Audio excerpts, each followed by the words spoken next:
What's happening in Gaza is a Holocaust. And what is currently being designed by the Israeli government is the final solution to their Palestinian problem. And as a Holocaust survivor, my reaction is not in my name. Extermination, dehumanization, starvation, blockade, lack of water and medication, the destruction of the health service, the hunting down of doctors, the hunting down of journalists, safe places which turn out to be not safe at all, but traps, concentration camps, all this together makes a clear Holocaust. Clearly, all these elements are not in any way different from similar actions by the Nazis during the Second World War. Gaza is an open-air concentration camp. In a sense, it's an extermination camp because there is no way out other than dying through bombing or disease or lack of food. Only alternative is to agree to be replaced somewhere where you don't want to be. I had not only the experience of the Holocaust and the hiding and the discrimination, etc., but the fighting went through our particular area where we were hiding. When we came out, when it was all over, I saw total devastation. Just like when you see the pictures of Gaza, destroyed buildings, piles of rubble, dead horses, dead people. I see exactly the same in Gaza. However, the great difference is that what I witnessed was a byproduct of two armies fighting. And what I see in Gaza is a deliberate destruction. And I think it's a degree evil, greater evil than what I've seen. The license which has been employed against the Palestinians, it's all based on the Holocaust experience. But rather than making the conclusion that this is something that we have to learn from and make it impossible to be repeated to any other people, they are actually using it as a license to complete lack of accountability towards any other people. I'm thinking now of when Netanyahu says, "Never again is now." This is a very clear reference to the Holocaust experience, justifying whatever they are doing. They are permanent victims no matter how aggressive they are towards others. And another example, when the Israeli ambassador to United Nations, before making his contribution at the Security Council meeting, very theatrically put on a yellow star. I found that particularly upsetting and disgusting because I had to wear the yellow star even at age 7 in 1944. But they continually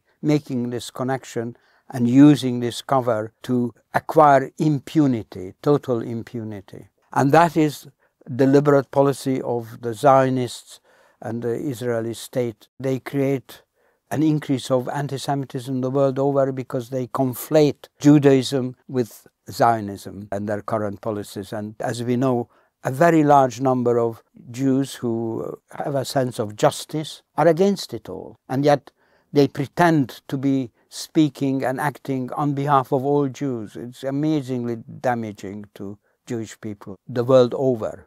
So not only has it become obvious that the Israeli state and Zionism are producing a genocide in Gaza, but it is actually the very worst thing that could have happened to the Jewish people who are associated with these dreadful acts. For Jewish people, and particularly anyone who survived the Holocaust or their descendants, to dissociate ourselves from the actions of the Zionist state is extremely important, and how important it is proven by the reaction we get from the general public, who are grateful for our stand, making it clear that the Jewish people are not a solid bloc on the side of the apartheid and genocidal Israel. Because due to the Holocaust, Israel and the Zionists claim total impunity, and we see it in practice that this is accepted all around. They should not be in any way free of being called out as fascists, like we call out fascists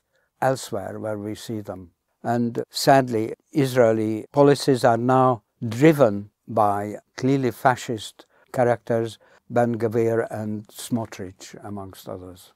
The comparison between the extreme actions of the Zionists and the Nazi regime has a long history. Albert Einstein and Hannah Arendt, in their open letter in 1948 in the New York Times, signed by many others as well, had already pointed out that the policies and beliefs of the Zionist organization Herut, which later morphed into the Likud party, had similarities in their ideology to the Nazis.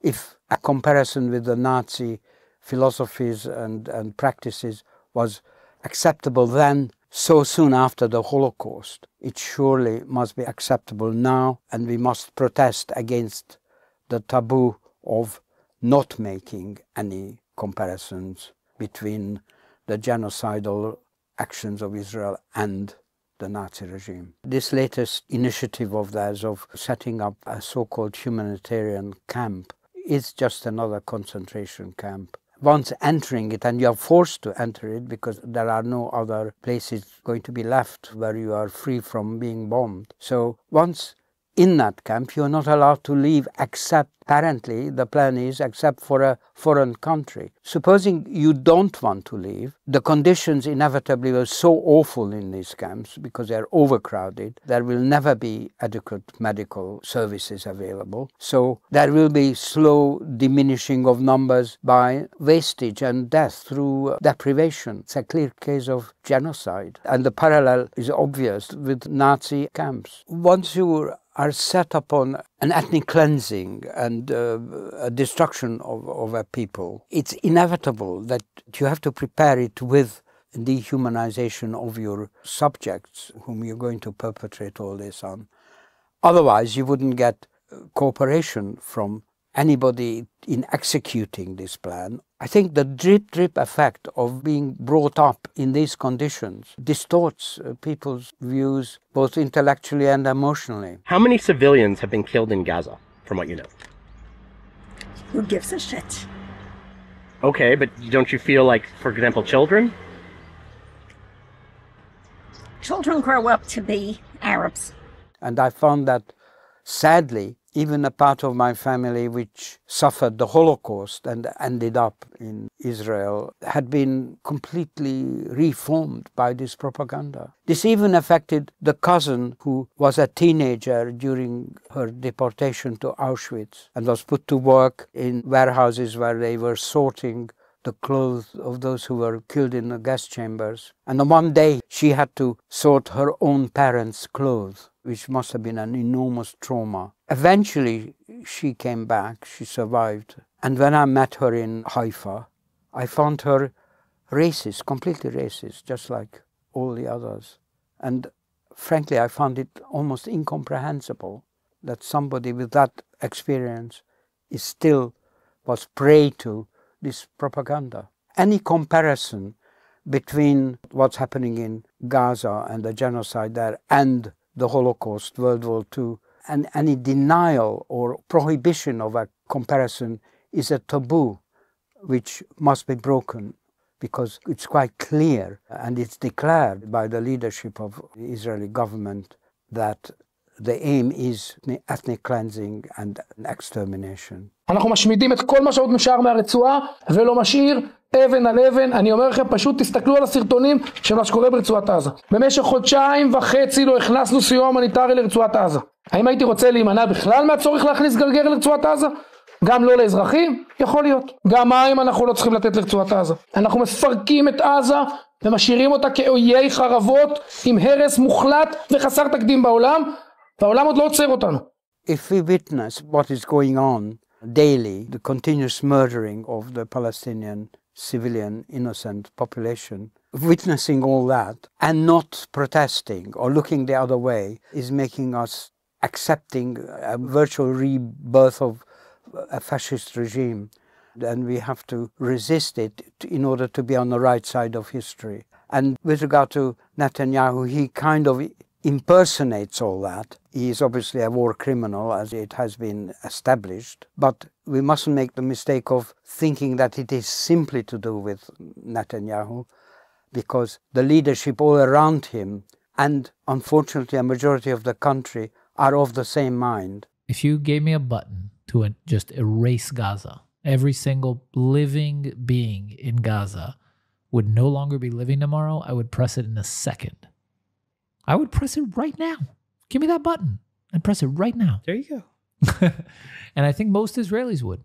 A recent Hebrew University poll has shown that 82% of the Jewish Israeli population agrees that there are no innocents in Gaza. And what is needed is a complete dismantling of the Zionist state and the Zionist movement.